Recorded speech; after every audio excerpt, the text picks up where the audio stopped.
À présent, on va faire ensemble des exercices de mise en pratique du Tanwin bil Fatha. Et dans les exemples qu'on va lire, il y aura également la mise en pratique des règles qu'on a vues précédemment, telles que les différents allongements. Ceci afin d'ancrer nos connaissances. Donc, on commence, on va lire ensemble la première ligne et ensuite le reste du tableau, comme d'habitude, vous devrez le faire et on corrige ensemble. Donc, premièrement, tout en haut à droite, marahan. Répétez après moi, marahan.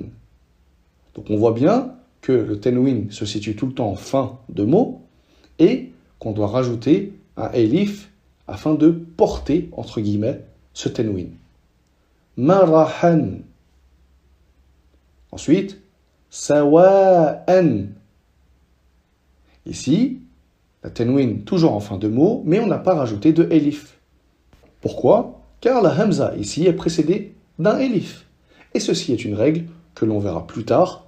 Donc, on ne fait pas suivre la hamza par un elif. On écrit seulement le tanwin. Sawa'an. Troisièmement, harasan. Répétez. Harasan. Ensuite, zabadan. Harajan. Malan. Radaqan. Donc voilà pour la première ligne. Vous pouvez faire pause, lire la seconde ligne et ensuite reprendre la lecture afin qu'on corrige ensemble.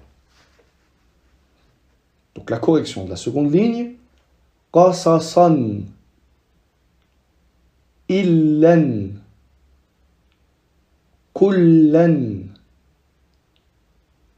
Hillan. Nuhan. Rabiyan. Saffan.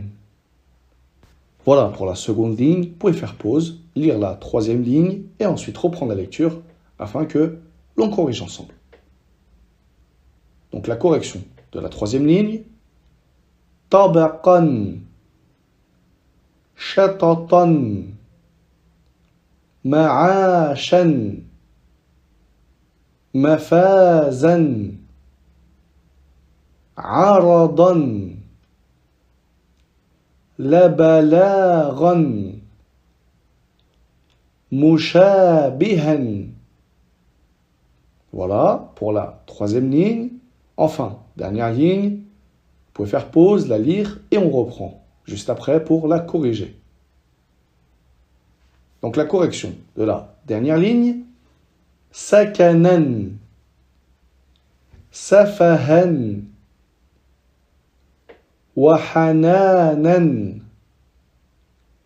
Hafizan. Baziran.